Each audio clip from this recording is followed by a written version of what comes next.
December 14th, 2022. Al Bayt Stadium, Qatar. France 2, Morocco 0. Morocco's dream of a World Cup final ended that night. Now, Gillette Stadium, Boston. July 9th, 2026. The rematch is here. And this time, everything is different. Welcome back. France and Morocco will meet in the quarterfinals at Boston Stadium on July 9th. A repeat of their Qatar 2022 Last Four clash, where France claimed a commanding 2-0 win. Whichever side emerges victorious will progress to the semi-final on July 14th in Dallas. This is not just a football match. This is the biggest game in Morocco's World Cup history. A chance to do what they couldn't do 4 years ago. A chance to answer every question that has been asked about this generation. Today we break down everything. Morocco's path to this moment, the tactical battle ahead, a France that is waiting, and why Morocco have every reason to believe.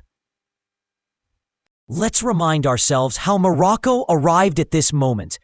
After starting with an impressive 1-1 draw against Brazil, Morocco made sure of second place in Group C by downing Scotland 1-0 and then edging a topsy-turvy affair against Haiti 4-2. Then the knockout rounds began. Issa Diop headed a dramatic late equalizer to send their round of 32 clash against the Netherlands to extra time, with the Atlas Lions then emerging victorious on penalties. And then Canada, a mature, intense Morocco, convinced of their plan, defeating the co-hosts 3-0 with Unahi's brace and Rahimi's late finish. 5 matches, 1 defeat avoided. Netherlands eliminated. Canada beaten 3-0. And along the way, records broken.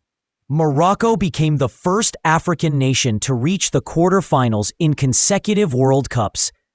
The road to Boston has been earned. Every step of it. Now let's understand what Morocco are walking into. France have played some characteristically scintillating stuff with Kylian Mbappe, Ousmane Dembélé, and Michael Olise terrorizing opposing defenses as they swaggered through Group I with maximum points, beating Senegal 3-1, Iraq 3-0, and Norway 4-1. France have been the most dangerous team on attack in the tournament so far, boasting 14 goals in 5 matches. Mbappe leads with 7 goals, combining with Dembélé's 4 to create a dangerous duo. But the most recent match against Paraguay in the round of 16 told a different story. France suffered more than expected against Paraguay. Deschamps' team had to wait for an Mbappe penalty to resolve a tight, rough match with very few spaces. The 1-0 was enough to advance, but it left doubts about the French team's level of play. This is important, not because France are poor, they are far from it, but because it reveals something about how they can be troubled. Morocco don't need to outscore France. They need to suffocate them, to remove the spaces that Mbappe, Dembélé, and Olise need to operate. And Morocco, across 5 matches in this tournament, have shown they know exactly how to do that. The main focus of the match will be the duel between Kylian Mbappe and Morocco's defensive structure.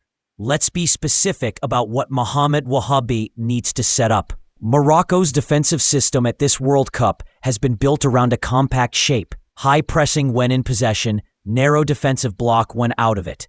El Ainaouy's 38 pressing actions against Netherlands in 120 minutes showed exactly how physically demanding this system is. The question is whether Morocco can maintain that intensity for 90 minutes against the most lethal attacking unit in the tournament. The key matchup is clear. Hakimi versus Dembélé on the right flank. Dembélé has 4 goals in this tournament, and his directness, pace, and left-footed cutting in makes him one of the most difficult forwards in world football to defend one-on-one. Hakimi knows this better than anyone. He plays with Dembélé at PSG every week. That knowledge cuts both ways. Hakimi knows Dembélé's movements, his preferred runs, his tendencies under pressure. This is potentially Morocco's greatest tactical advantage on that flank. In midfield, Bouaddi, El Ainaoui, and Unahi against Camavinga, Tchouameni's replacement, and Rabiot. Morocco's midfield has been one of the best units in this tournament. France will need to dominate that battle to open spaces for their forwards. France will have more individual talent, but Morocco arrives with confidence, order, and a very recognizable identity. P.S. Let me give you 5 concrete reasons why Morocco can beat France on July 9th. First, the Saibari factor. Ismail Saibari, who has 3 goals in this tournament, was injured against Canada and has approximately 4 days to return for the France match. If Saibari is fit, Morocco's attacking threat doubles immediately.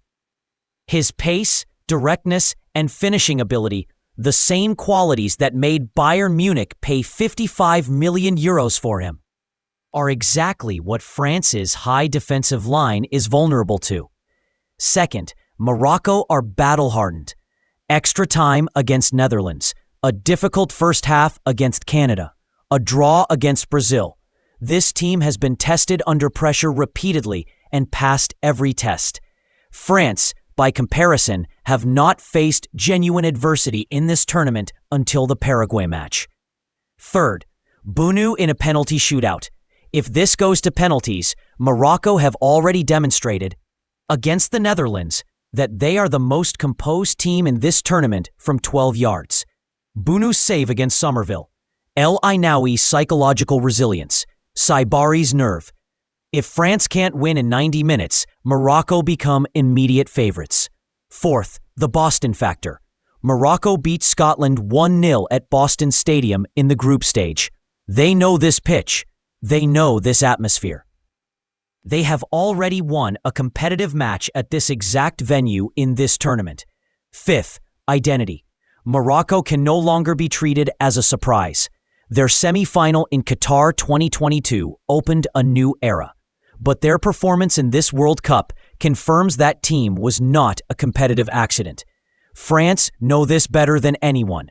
And sometimes the team that knows it's the best doesn't perform like it. The team that knows it has something to prove does. 4 years ago, Les Blues came out on top. Can the Atlas Lions turn the tables? That question has been building for 4 years. In Qatar, Morocco had 61% possession in that semi-final. The chance Boufal had that many analysts and former referees, including Spanish official Juan Andujar Oliver, speaking to Radio Marca, described as a clear penalty, was not given. The Royal Moroccan Football Federation filed an official protest after that match.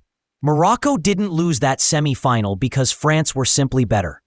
They lost because of moments, a 5th-minute Theo Hernandez volley, a late Kolo Muani finish, and decisions that went against them. This time, the same 2 nations, the same Boston venue where Morocco have already won, and a Morocco squad that is objectively better than the one that reached the semi-final in 2022.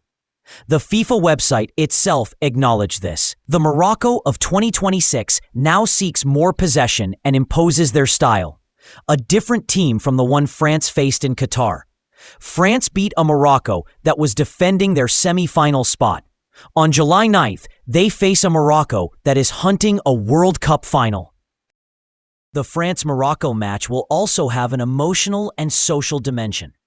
It is a duel with a strong symbolic charge due to the historical, migratory, and cultural relationship between the two countries, and it will once again mobilize millions of fans inside and outside Europe. This goes beyond football. For every Moroccan in Boston, every Moroccan in Paris, every Moroccan in Amsterdam, Brussels, Madrid, every Moroccan watching in Casablanca, Rabat, Marrakesh. This is the match. And this generation, the generation of Bouaddi, Hakimi, Mazraoui, El Ainaoui, Ounahi, Saibari, and Bounou, has earned the right to play it. Subscribe for full Morocco World Cup 2026 coverage. We will be covering every tactical angle, every team news update, and the full match breakdown after July 9th. Drop a comment below. What is your prediction for Morocco versus France? And if it goes to penalties, who do you trust more?